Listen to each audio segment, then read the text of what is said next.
We're going to take this last one for a while and see if I ever get back to it. It's not easy. I want to read to you something that we're going to deal with tonight. In case I don't get to all of it, but I should. In chapter 13, seems like it's the most confusing, but it's really not, and it won't be when I finish tonight. You'll understand. But in chapter 13 of Revelation, and I stood upon the sand of the sea and saw a beast rise up out of the sea, having 7 heads and 10 horns, and upon his horns 10 crowns, and upon his head the name of blasphemy. This is the most important to understand this beast. This is the beast that's persecuting the Christians, and the second beast is important to understand. And the beast which I saw was like unto a leopard, and his feet were as the feet of a bear, and his mouth as the mouth of a lion. And the dragon gave him his power. The dragon is Satan, and his seat and great authority. And I saw one of his heads as it were wounded to death, and his deadly wound was healed. And all the world wondered after the beast. And they worshipped the dragon, which gave power unto the beast. And they worshipped the beast. That's important for the second beast, saying, Who is like unto the beast? Who is able to make war with him? And there was given unto him a mouth speaking great things and blasphemies. And power was given unto him to continue 42 months. And he opened his mouth in blasphemy against God, to blaspheme his name and his tabernacle, and them that dwell in heaven. And it was given unto him to make war with the saints, and to overcome them. The saints that are being persecuted by him. And power was given him over all kindreds and tongues and nations. And all that dwell upon the earth will worship him, whose names are not written in the book of life of the Lamb slain from the foundation of the world. If any man have an ear, let him hear. He that leadeth into captivity shall go into captivity. He that killeth with the sword must be killed with the sword. Here is the patience and the faith of the saints. And I beheld another beast, this is the second beast, coming up out of the earth. And he had 2 horns like a lamb, and he spake as a dragon.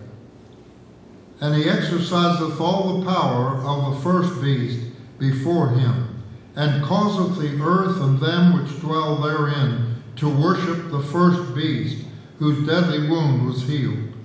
And he doeth great wonders, so that he maketh fire come down from heaven on the earth in the sight of men. These are false miracles.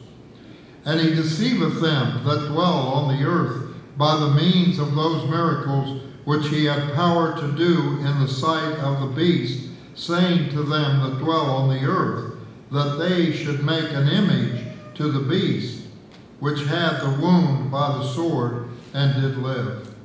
And he had power to give life unto the image of the beast, that the image of the beast should both speak and cause that as many as would not worship the image of the beast should be killed. If you wouldn't get 666 on your forehead, your hands, you'd be killed. He causeth all, both small and great, rich and poor, free and bond, to receive a mark in their right hand and on their foreheads, and that no man might buy or sell, save he that had the mark, or the name of the beast, or the number of his name. Here is the wisdom. Let him that hath understanding count the number of the beast, for it is the number of a man, and the number is 666. Now we're going to try to decipher.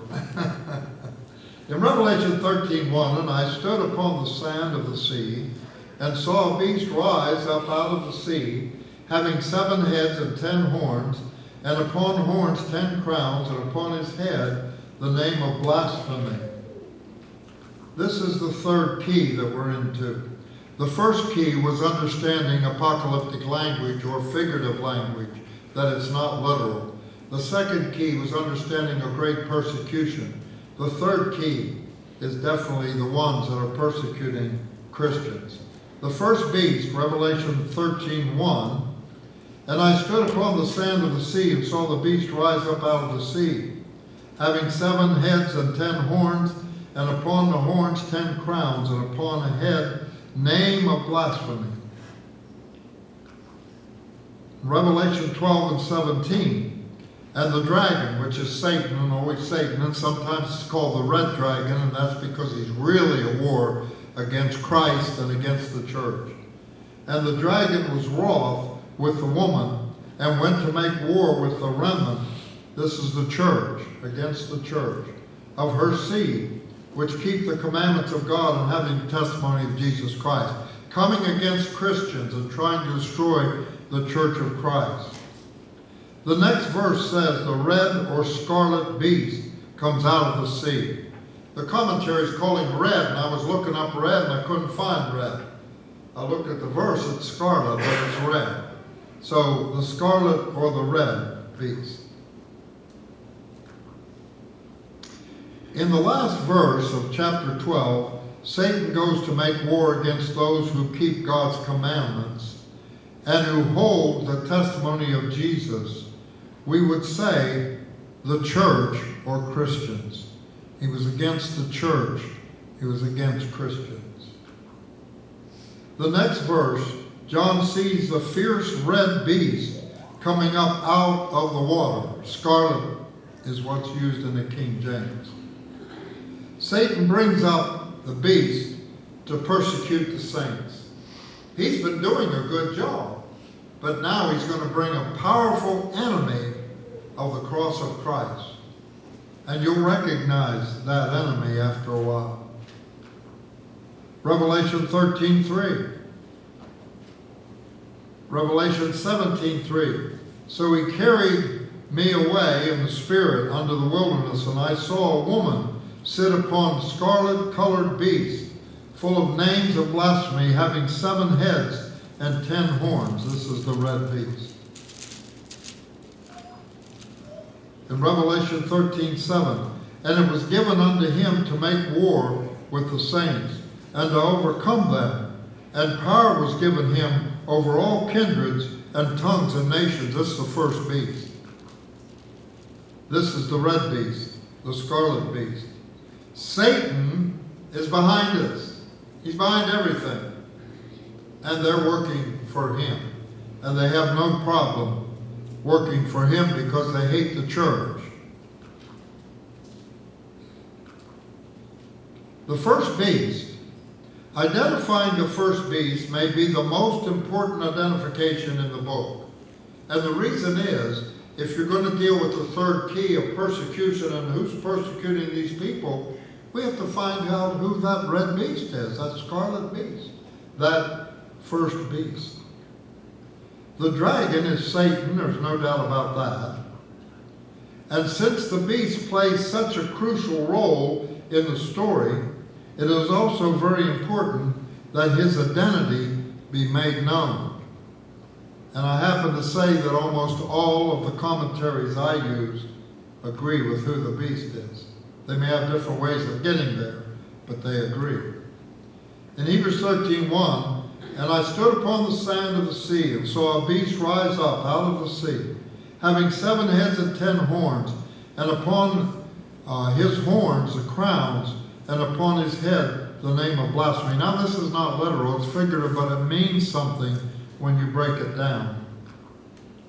In Revelation 13:2, and the beast which I saw was like unto a leopard, his feet were as the feet of a bear, and his mouth was the mouth of a lion, and the dragon gave him his power and seat and great authority. In Revelation 13:3, and I saw one of his heads as it were wounded to death, and his deadly wound was healed, and all the world wondered after the beast. In Revelation 13:4, and they worshiped the dragon, which gave power unto the beast, and they worshiped the beast, saying, Who is like unto the beast? Who is able to make war with him? And there was given unto him a mouth speaking great things and blasphemies, and power was given unto him to continue 42 months. And he opened his mouth in blasphemy against God, to blaspheme his name and his tabernacle, and them that dwell in heaven. Nothing was sacred to this persecutor. Heaven, God, Christ, the people of God, the church, nothing. Nothing.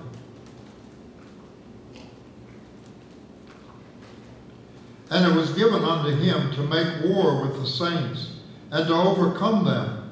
And power was given him over all kindreds and tongues and nations. There have been those that would move against the church, thinking that if they scattered the church, Acts 8:4, they that were scattered abroad went everywhere preaching the word, and the church would spring up because they were zealous and because they were steadfast and unmovable and always abounding in the work of the Lord.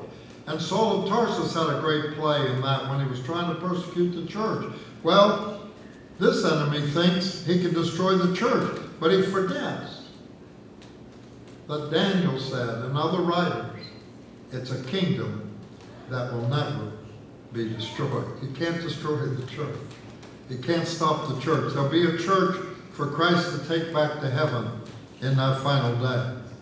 And all that dwell upon the earth shall worship him, whose names are not written in the book of life of the Lamb slain from the foundation of the world. You had Christians that faced this persecution, and many of them gave their life, and their whole family was killed, and they served Christ, and they wore white robes. We talked about that. You had some that gave in. You had some that worshiped this beast and received the mark and could go and buy groceries. But their names are not written in the book of life. They're lost. They sold out. In Revelation 13:9, if any man have an ear, let him hear. Let us reason together now. We're going to try to put all this together. Who is the first beast? Who is the great persecutor in the first century of Christians of the Lord's church? While no single verse declares who he is in specific terms, there are plenty of clues, and there is agreement even among many who follow different approaches as to who he is. The 5 commentaries I use don't always agree on everything, but come very close, and in the end it's basically the same, but they all agree on this one. Who follow different approaches as to who he is. Look at the representation of the beast.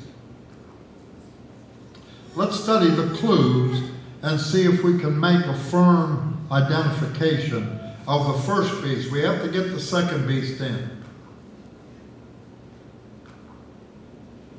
As the beast comes into view, he is seen to have 10 horns spread over 7 heads. On each horn is a crown. His body is like a leopard. His mouth is like a lion, and his paws are like a bear. So he is made of parts from 3 different animals: a lion, a bear, and a leopard. Such a description will remind those who know the Old Testament of the prophecy in Daniel 7, where there are 4 beasts, and then they're combined into one with all of these qualities when you come to the book of Revelation. You have to use Old Testament scriptures a lot of times to get the understanding of these languages and this apocalyptic language. A lion, a bear, a leopard, and a beast is in Daniel 7. 10 horns, surely some connection, is intended in Daniel's prophecy. The 4 animals each represent a major world empire. Now we're getting very close. We have to find out who was in charge at the time of Christ. Who was it that crucified Jesus? The Roman Empire. Getting pretty close, huh? So he describes 4 empires, and the one that's going to be reigning or ruling during Christ's time and during the early church will be the Roman Empire. The lion is Babylon, the bear depicts the Medes and the Persians, the leopard stands for that fast-moving Grecian empire of Alexander the Great, and the 4th, with 10 horns, represent the Roman Empire. The first beast that comes out, the scarlet or red beast, is the Roman Empire killing Christ and persecuting the church. It is interesting to note that the same 4 empires are represented by parts of the image in Nebuchadnezzar's dream. So you have to go back when you're studying this to Old Testament passages, and the commentaries usually will take you to these verses. Found in Daniel chapter 2. So by using the imagery of the empires in Daniel 7, John clearly is suggesting that the beast, like that in Daniel, represents a major world power. John's beast, of course, has a particular relationship to Daniel's 4th beast, the Roman Empire. They both are pictured with 10 horns. This beast is the Roman Empire which persecuted Christians. Of course, when Jesus was persecuted and crucified, the Roman Empire was in existence, in power. Look at some of the other clues that tell us it is the Roman Empire. Do the other clues about the beast in Revelation agree that it represents the Roman Empire? In Revelation 13, 6 and 7. Revelation 13, 6 and 7. I know some of you are taking notes.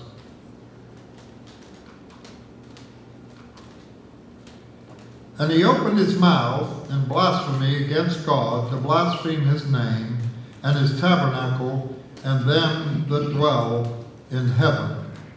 And it was given unto him to make war with the saints and to overcome them. And power was given him over all kindreds and tongues and nations. There were times when the early Christians were marched into arenas filled with lions, and the lions were let loose and would just eat the Christians, and they would eat until the lions would just fall over full and couldn't eat anymore, and blood would run in the arena. And the catacombs were filled with water, and you can still see the sandstone where their fingers were gouging to get out of there. So there was a great persecution during the Roman Empire and by the Roman Empire against the church. We get more important clues here. The beast is given 4 qualities. Number 1, he blasphemes God. If you blaspheme God, what else will you do? What will you not do? I look at those terrorists and how they were beheading people on the beach, putting a black cloth over their head and just killing. If they'll do that, what will they not do? And so one quality is he'll blaspheme God. And I think about when Satan tempted Jesus in Matthew 4, 1 through 11. Is he going to leave you alone? Not for a minute. Number 2, he makes war on the saints, Christians, members of the Church of Christ, the Lord's church. He reigns over every tribe, people, and language, and nation. They would just take everyone apart. They were the most powerful empire there was at the time. Inhabitants of the earth worship the beast. Now we're getting close to the mark of the beast, to 666. And even though it says sometimes in the hands on the forehead or the right hand on the forehead, it was actually a certificate. And W.B. West, who I'm using in one of the commentaries I actually got to hear as he was writing that commentary, wasn't finished. Then I was able to buy it years later. He said they found certificates in the first century. They found certificates with the emperor's name on it, and it equaled out to 666. And if they had that certificate, they could go down and they could buy in the marketplace. If not, they could not. They'd starve to death and be killed eventually. Revelation 17:9. And here's the mind which hath wisdom. The 7 heads are 7 mountains on which the woman sitteth. A better translation of that is there's 7 heads which represent 7 hills. The woman sits on 7 hills. That's a city. It's Rome. Depicted in so many places, Rome is talked about the city of 7 hills. The city that sits on 7 hills. So it's coming even closer, isn't it, to understanding who that first beast is. Rome and the Roman Empire. And there are 7 kings. 5 are fallen, they're dead. 1 is, he's in reign now, he's in power now. And the other is not yet come, and when he cometh, he must continue a short space. So the dragon is Satan. And the first beast is the Roman Empire, persecuting the church. The second beast, the dragon, Satan, brings up in Revelation 13, the only description of the beast is that he has 2 horns like a lamb. The second beast is a lot like the first beast with power. Here are some clues. He arises in chapter 13. That's why I read chapter 13 to you. With the first beast, the Roman Empire, and goes down to defeat with the first beast in chapter 19. When you get to chapter 19, they both fall.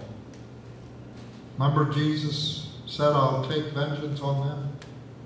I'll come quickly. Shortly come to pass some of these things. So the second beast exists concurrently with the first beast. Then come up together and fall together. They come up together and fall together. The second beast exercises authority in the sight of the first beast. The second beast speaks like a dragon, meaning he is the tool of Satan. Satan has people working for him, just like God has the church working for him. You have to understand that. The second beast has only one mission: to set up images or statues of the heads of the beast or the emperor. Roman emperors. And the fourth people to worship them. Let me get that again. I didn't do very well with that. The second beast has only one mission: to set up images or statues of the heads of the beast, the Roman emperors, and force people to worship them. The emperor was forcing people to worship him as God. They were burning incense to him and worshiping him, bowing before him, and rejecting God. They had been, some of them, members of the church. And he was forcing them or killing them, putting them to death if they would not comply. You think about this. You think about them coming to you and saying, I want you to denounce Jesus. I won't do it. So they take your little baby, maybe a year or 2 years old, and put a sharp knife through their throat and say, you denounce Jesus or we cut this child's throat. Is that tough? You think about that? And some said, we can't denounce him. And they killed the baby, but they killed the whole family. So, the second beast speaks like a dragon, meaning he is the tool of Satan. The second beast has only one mission, to set up images or statues of the heads of the beast, the Roman emperors, and to force people to worship them. He deceives with false miracles, we read of that, and uses economic pressure. If you do not worship him, you can't get any groceries. And even kills those who refuse to worship the beast.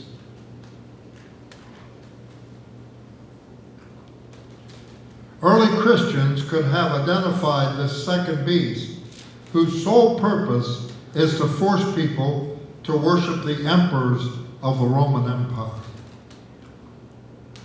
To the first century mind, the picture would have been clear beginning during the reign of the Roman Emperor Domitian from 81 to 96 AD.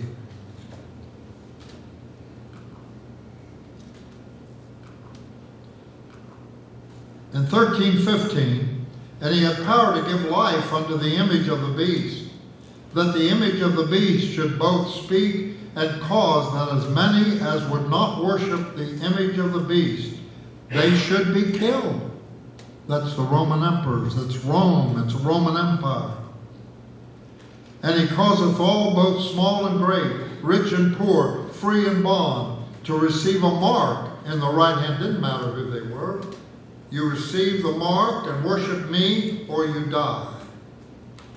First pressure he put on, you couldn't go to the marketplace and buy and sell. And he causeth all, both small and great, rich and poor. Now, the book of Revelation isn't that hard, is it? There's a lot of work put into this.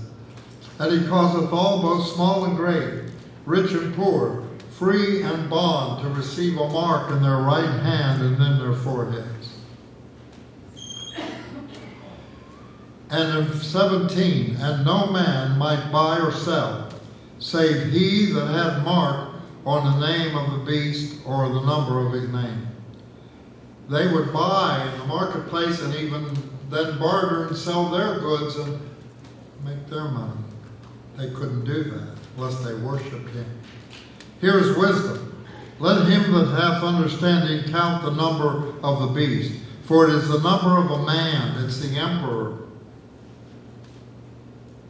And his number was 666. Don't tell me when this is over that's as clear as mud. We've broken it down pretty well. Will you come tonight? Will you hear the gospel, Romans 10, verse 17? Will you believe, John 8 and verse 24? Will you repent of all your sins, Luke 13:3? Would you confess Christ, Acts 8:37?